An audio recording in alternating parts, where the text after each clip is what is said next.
On MUTV News, tuition is set to increase. Find out how much you will be paying. And an update on the Brazil fire that killed over 200 people. All that plus weather and sports. MUTV News starts right now. Live from Marquette, this is your campus news source, MUTV News.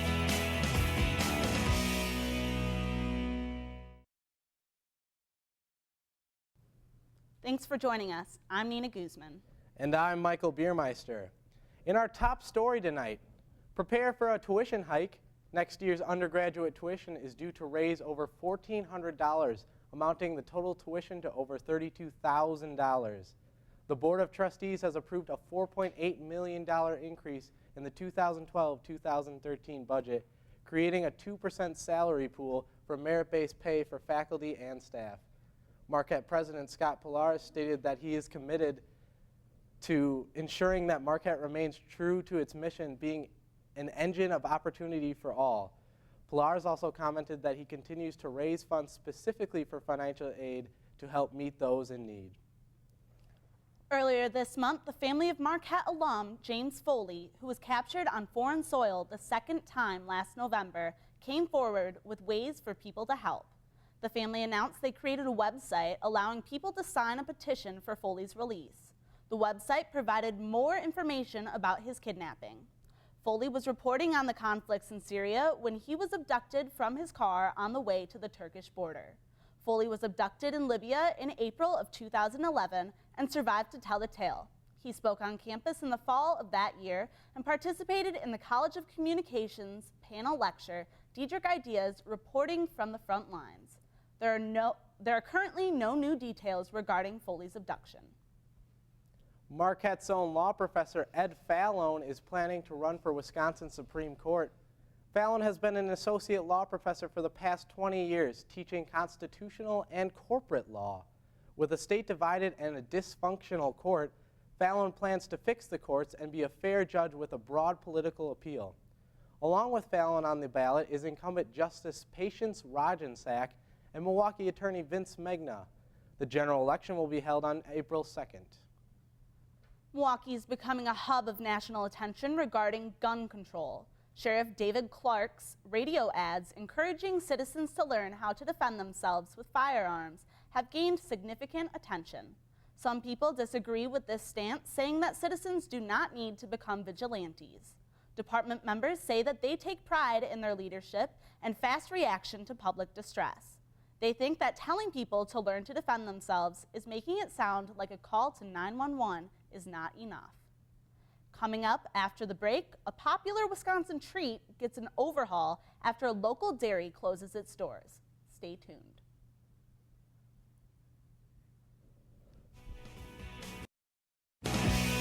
Live from Marquette, this is your campus news source, MUTV News.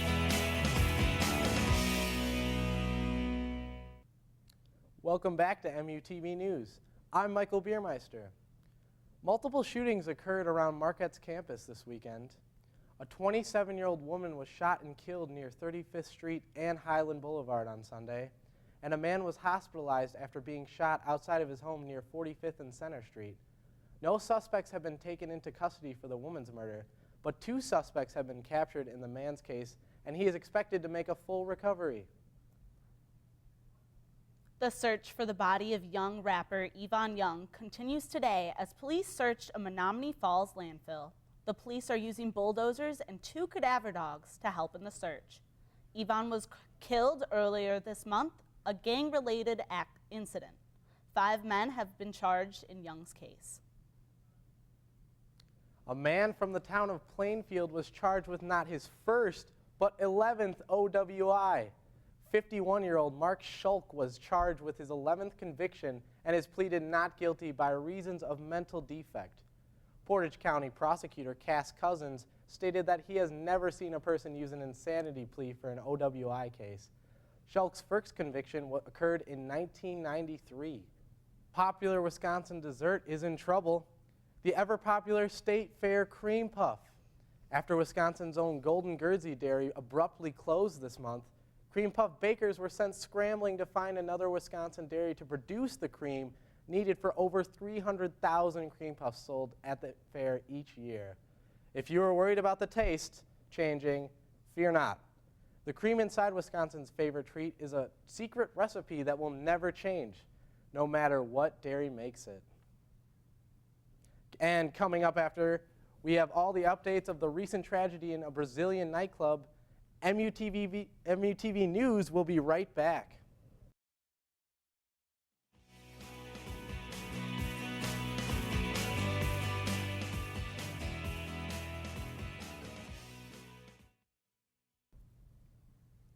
Big changes could be happening in the scouting world.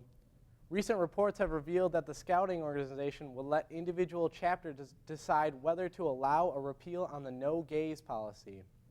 The Boy Scouts of America have taken a lot of heat from gay rights groups and concerned parents about excluding gay and atheist people from the organization. BSA spokesman Darren Smith said, "The Boy Scouts would not, under any circumstances, dictate a position units, members, or parents." In response to the situation, Smith also included that we could be seeing changes in the organization happen as early as this Wednesday. It feels as if election season just ended, and already there's talk of 2016. Both Hillary Clinton and Joe Biden have been put on the top of the Democrats' list. Both were in the media spotlight these past few weeks, Biden for the inauguration and Clinton for her testimony on Benghazi. Combined, the two could have a shot at the White House in 2016.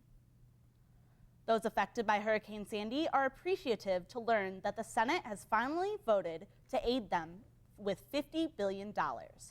All other movements over the past couple of months created to help the northeastern region were shut down after many around the country showed their disgust with the government's lack of aid during a national disaster. The Senate has changed their mind. The Hurricane Sandy killed at least 113 people in the United States and flooded much of New York and New Jersey. Thousands of families are still suffering from its effects on top of current Arctic blast in the region. The new governmental aid gives the people hope of a strong recovery. Casey Anthony brings us a news story tonight, but this time it's not about a suspected murder. Anthony has filed for Chapter 7 bankruptcy after claiming that she owes over $800,000 to over 80 different creditors, all without income. This sort of bankruptcy filing is meant to give people a fresh start financially. One of the many things that Anthony would need, Casey Anthony gained national attention when her daughter went missing and was later found dead in 2011. She was found not guilty of anything besides providing authorities with wrong information, although many conflicting stories put her atop the list of suspects. Live from Marquette, this is your campus news source, MUTV News.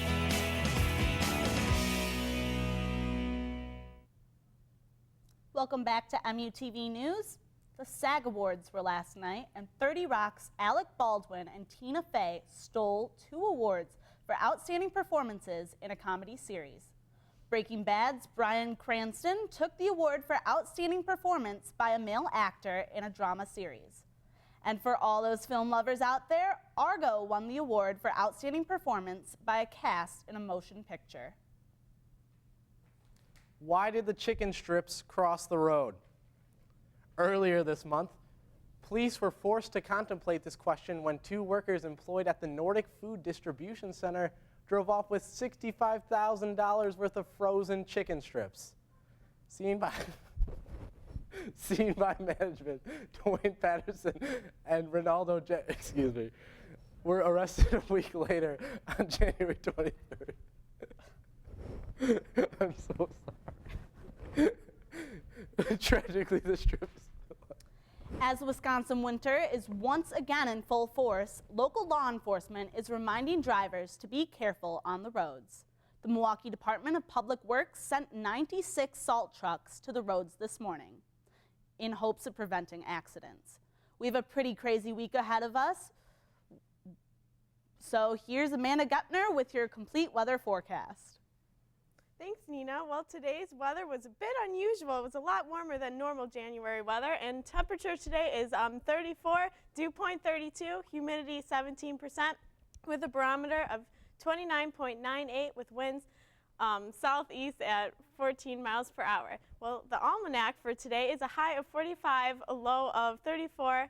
Average was 30. Records in 1885 was 55 with south whatever. Okay, so the nation here is Illinois was 40, California 53, Texas 72, and New York area, the New England area was 34 degrees. In the state is Eau Claire was 32, Wausau 31, Green Bay 33, Madison 34, as well as Milwaukee. All right, now for tomorrow for 9 a.m. classes, there's going to be thunderstorms with a 48 degrees with winds south-southwest at 14 miles per hour. All right, for the 5-day forecast, Tuesday is 59 with a low of 28. Wednesday is high 32, with chance of snow, low 9. Thursday is high 21, mostly cloudy, low of 1. Friday is high 14, partly cloudy, low of 12. And Saturday is high of 25, partly cloudy, and a low of 10. Coming up next, we will have Peter with sports. Thank you.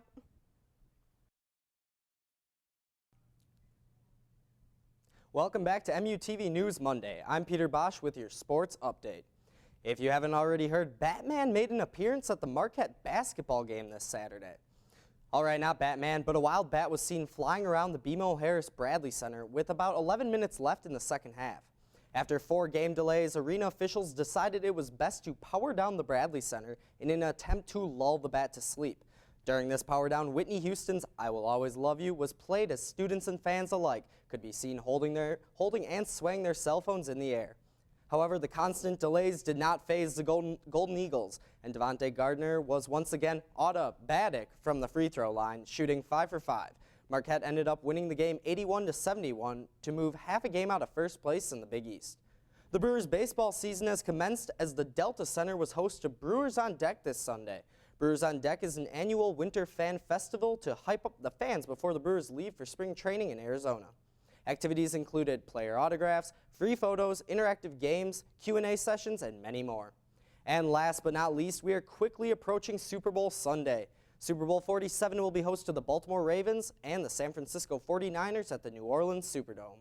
This will be the first Super Bowl in Super Bowl history to have brothers square off as head coaches. Kathy Enzer, a statistics professor at Rice University, calculated the odds of this occurrence to be 1 in 255. If only we had Miss Enzer to calculate the rarity of the Bradley bat. Well, that's all I have for you tonight, Marquette. Tune in to ESPNU after the show as Marquette men's basketball is currently in progress versus the University of South Florida. We now send it over to Michael, Nina, and their guest, Jason Kurtika. Guys?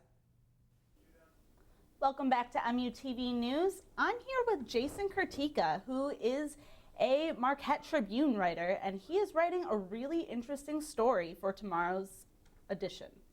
Yeah, last Thursday, Larry Williams, our athletic director, went on the issues, Marquette Law School's a speaker series, and he talked about conference realignment, the state of Marquette's athletic program, and a couple other things surrounding Marquette athletics. Well, it's pretty interesting. Now, Jason, do you think that this Catholic 7 conference is going to happen, and how many teams are going to be in this conference?